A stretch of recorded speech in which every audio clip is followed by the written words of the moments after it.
नेपाल में अब चलेगा भारत का सिक्का। चीन की खत्म हो जाएगी सारी मनमानी। नई सरकार आएगी, किसका गुणगान गाएगी? 2005 वाली गलती अब सुधर जाएगी। दोस्तों, नेपाल की सियासत में अब एक नया सवेरा होने वाला है। जो चुनाव परिणाम आए हैं, उन्होंने भारत के लिए नए द्वार खोल दिए हैं। उसे 2005 में हुई गलती को सुधारने का मौका दे दिया है। वो गलती जिसके कारण हिंदुस्तान का सियासी दखल नेपाल में खत्म हो गया था। दोस्तों, तब की सरकार ने जो फैसला किया था, उसका खामियाजा हिंदुस्तान आज भी भुगत रहा है, क्योंकि तब की कांग्रेस सरकार ने हमारे दुश्मन चीन को नेपाल थाली में सजाकर सौंप दिया था, जिसका चीन ने भी जमकर फायदा उठाया और भारत की रोटी कहे जाने वाले नेपाल को भारत का विरोधी बना दिया था। लेकिन अब नेपाल में जो तस्वीर बन रही है, वो एक नई कहानी लिखने की ओर इशारा कर रही है।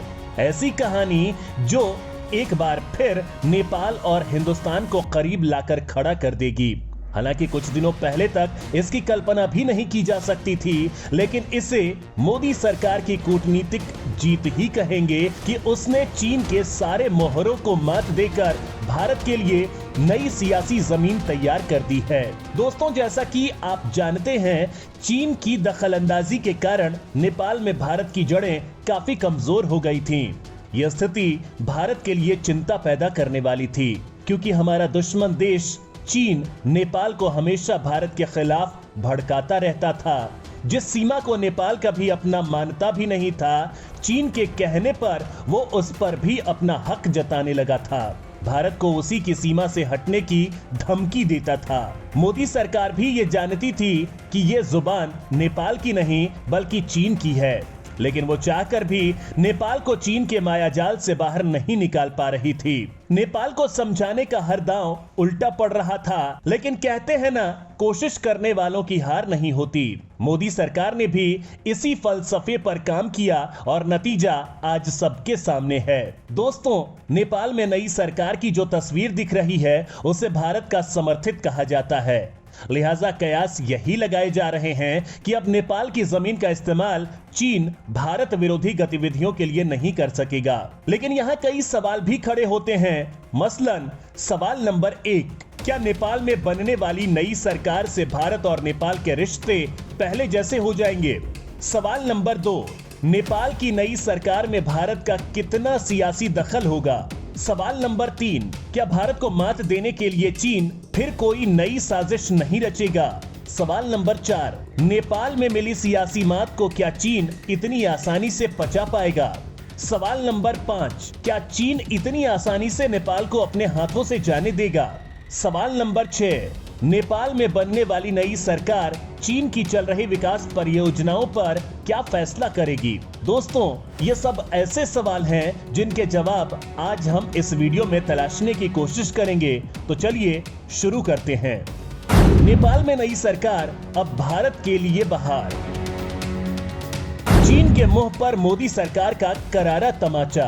दोस्तों, नेपाल में नई सरकार की गठन को लेकर अब धीरे धीरे तस्वीर साफ होने लगी है। नेपाल के प्रधानमंत्री शेर बहादुर देउबा और सीपीएन माओवादी सेंटर के अध्यक्ष पुष्प कमल दहल प्रचंड देश में नई सरकार बनाने के लिए तैयार हो गए हैं। शनिवार को राजधानी काठमांडू में एक बैठक के दौरान दोनों ही नेता देश में नई बहुमत वाली सरकार के हिस्से के रूप में अपने सत्तारूढ़ 5 दलों के गठबंधन को जारी रखने पर सहमत हो गए हैं। इसके साथ ही पूर्व प्रधानमंत्री केपी शर्मा ओली की सरकार बनाने की कोशिशों को बहुत बड़ा झटका लग गया है। इसे भारत की एक बड़ी जीत के रूप में देखा जा रहा है। वो कैसे, बताऊंगा, लेकिन उससे पहले आपका ये जानना जरूरी है कि आखिर नेपाल में भारत की जड़ इतनी कमजोर कैसे हुई। आखिर वो कौन से फैसले थे जिसने नेपाल में भारत के महत्व को खत्म कर दिया, और सबसे बड़ी बात, वो फैसले किस सरकार में किए गए थे। भारत की गलती का चीन ने उठाया फायदा। 2005 में हुई थी तत्कालीन सरकार से बड़ी गलती। दोस्तों, भारत और नेपाल के बीच सांस्कृतिक और पारिवारिक संबंध रहे हैं। और साल 2005 से पहले तक नेपाल के तमाम राजनीतिक फैसले भारत किया करता था, जबकि चीन दूर खड़ा बस देखता रहता था। लेकिन साल 2005 में भारत की कांग्रेस सरकार के दौरान नेपाल को लेकर कुछ फैसले लिए गए और वो ऐसे फैसले थे जिन्होंने भारत नेपाल संबंध को हमेशा के लिए बदल कर रख दिया। इतना ही नहीं, भारत सरकार की तरफ से जो फैसले लिए गए वो एक तरह से ऐसा था मानो भारत ने थाली में सजाकर नेपाल को चीन के हवाले कर दिया हो और अब चीन तेजी के साथ नेपाल पर कब्जा करता जा रहा है, जबकि भारत अपनी पुरानी जमीन तलाशने के लिए हाथ पैर मार रहा है। दोस्तों, चीन के दक्षिण एशिया में अपना वर्चस्व स्थापित करने के प्लान में नेपाल सबसे अव्वल स्थान पर है। लिहाजा चीन की कोशिश नेपाल की राजनीति को नियंत्रित करने की रही है।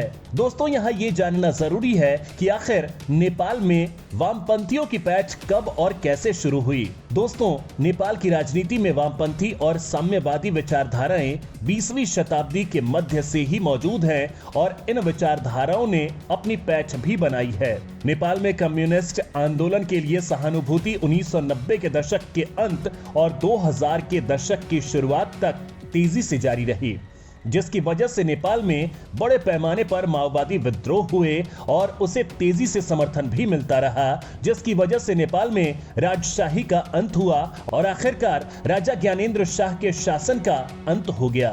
लेकिन वामपंथी पार्टियों ने सत्ता में आने के लिए चीन के साथ अपने संबंधों को विस्तार देने के अलावा देश के विकास के लिए कोई काम नहीं किया। पिछले आम चुनाव में चीन के कहने पर ही दोनों कम्युनिस्ट पार्टियां एक साथ आई थीं, लिहाजा नेपाल में चीन के प्रभाव को काफी आसानी से समझा जा सकता है।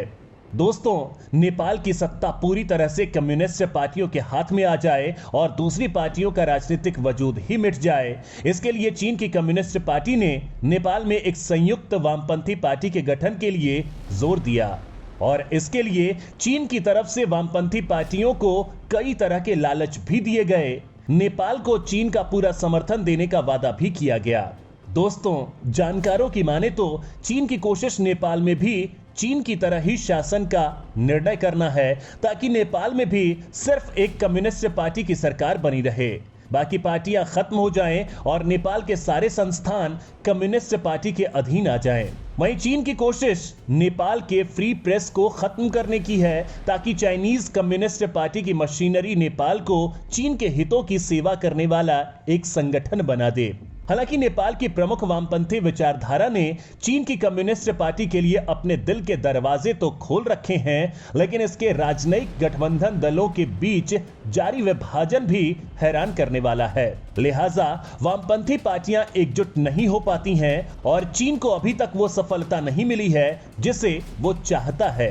दोस्तों, यहाँ सवाल ये उठता है कि जब चीन ये सब कर रहा था तो भारत क्या कर रहा था और आखिर कैसे चीन नेपाल में भारत को मात देकर अपनी जगह बना ले गया। दोस्तों, आपको ये जानकर हैरानी होगी कि नेपाल में भारत को मिली इस मात के पीछे खुद भारत के राजनेता और तत्कालीन सरकार है, जिसके एक गलत फैसले ने नेपाल से भारत की जड़ों को खत्म कर दिया। दोस्तों, दरअसल जो भारत 2005 तक नेपाल की आंतरिक राजनीति में एक निर्णायक भूमिका निभाता था, उसने उस माओवादी संगठनों का साथ देना शुरू कर दिया जिस पर खुद भारत में बैन लगा हुआ था। भारत का यह फैसला हैरान करने वाला था। इसके साथ ही भारत ने नेपाल में उस राजशाही के खिलाफ भूमिका निभाई जो राजशाही भारत का मजबूती से समर्थन करती थी और जिसके जरिए भारत नेपाल की राजनीति को नियंत्रित करता था। लेकिन भारत ने 2005 के बाद से नेपाल के माओवादियों का साथ दिया, जिसने नेपाल की राजशाही को खत्म कर दिया और इसके साथ ही नेपाल की राजनीति से भारत पूरी तरह से बाहर हो गया। जिस कम्युनिस्टों का साथ भारत ने दिया, उन्होंने चीन से हाथ मिला लिए, जिसका नतीजा क्या हुआ ये बताने की जरूरत नहीं है। भारत की इस गलती का चीन ने जबरदस्त फायदा उठाया और नेपाल से भारत की जड़ों को उखाड़ने में कोई कोर कसर नहीं छोड़ी। दोस्तों, भारत ने जैसे ही नेपाल में साल 2005 में मौका गंवाया, चीन ने अपने हिस्से आए मौके को दोनों हाथों से भुनाना शुरू किया। साल 2006 के बाद से चीन ने नेपाल में एक प्रमुख खिलाड़ी बनने की दिशा में काम किया है और कई क्षेत्रों में अपने निवेश को बढ़ाया है। चीन ने काठमांडू में अपने अनुकूल शासन लाने की कोशिश की और पिछली बार चीन की कोशिशों के बाद भी दोनों बड़ी कम्युनिस्ट पार्टियों ने 50% से ज्यादा वोट हासिल कर 2/3 बहुमत के साथ सरकार का गठन किया। वो बात अलग है कि बाद में दोनों कम्युनिस्ट पार्टियां अलग अलग हो गईं और सरकार गिर गई। लेकिन जैसे ही भारत के साथ तनाव बढ़ा, केपी शर्मा ओली की सरकार ने साल 2016 में चीन के साथ एक ट्रेड और ट्रांजिट ट्रीटी पर हस्ताक्षर कर लिए।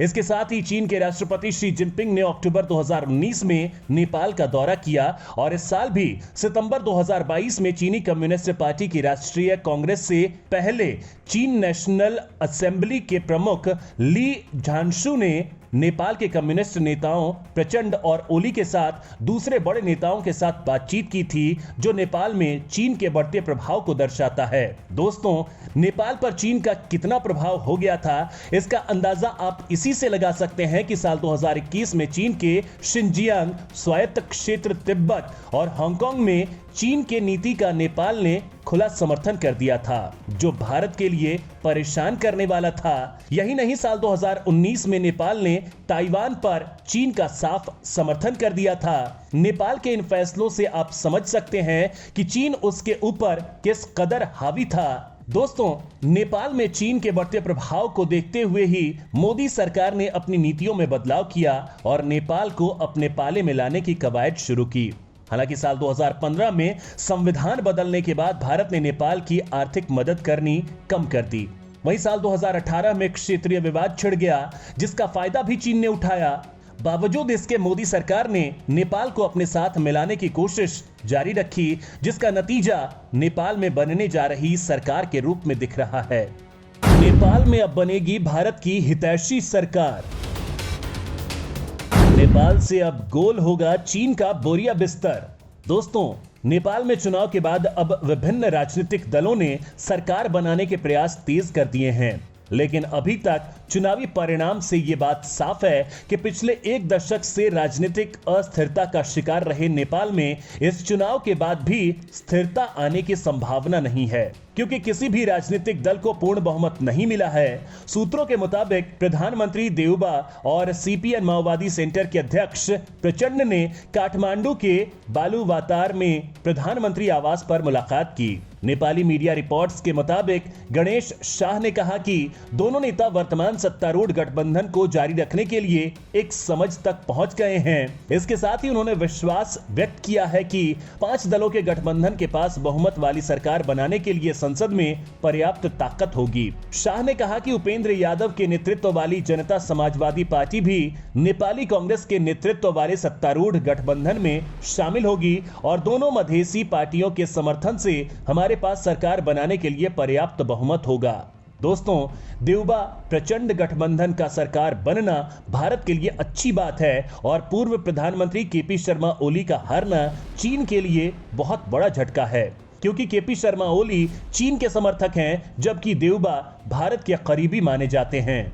वहीं देउबा का समर्थन करने वाले प्रचंड भी हालिया महीनों में भारत के करीब आए हैं। इसी साल अपने भारत दौरे के दौरान प्रचंड ने नई दिल्ली में बीजेपी दफ्तर का दौरा किया था, जहां उनका स्वागत बीजेपी अध्यक्ष जेपी नड्डा ने किया था। इस मुलाकात के बाद ही कयास लगाए जा रहे थे कि प्रचंड का अब रुख भारत को लेकर बदल गया है। वहीं पीएम बनने के बाद शेर बहादुर देउबा भी अपने भारत दौरे के दौरान बीजेपी दफ्तर पहुंचे थे और उन्होंने अपने महज 1 साल के कार्यकाल में 2 बार पीएम मोदी से मुलाकात की। देउबा के कार्यकाल के दौरान नेपाल सरकार ने चीन के BRE प्रोजेक्ट के कुछ परियोजनाओं को रद्द करने का भी काम किया। वहीं चीन के कर्ज के एक बड़े पैकेज को भी ठुकरा दिया था। देउबा सरकार ने लगातार चीन को शक की निगाहों से देखा है, लिहाजा देउबा गठबंधन की सरकार बनना भारत के पक्ष में जरूर है। दोस्तों, इसमें कोई दो राय नहीं कि नेपाल में बनने जा रही नई सरकार भारत की हितैषी होगी। बावजूद इसके हमें चीन को लेकर ढिलाई नहीं बरतनी चाहिए, क्योंकि हम जानते हैं कि चीन वो नाग है जो भारत को डसने का मौका तलाशता रहता है। लिहाजा हमें नेपाल में फूंक फूंक कर एक एक कदम रखना है, जिससे इस बार चीन को भारत को घेरने का कोई मौका नहीं मिल सके। जय हिंद, जय भारत।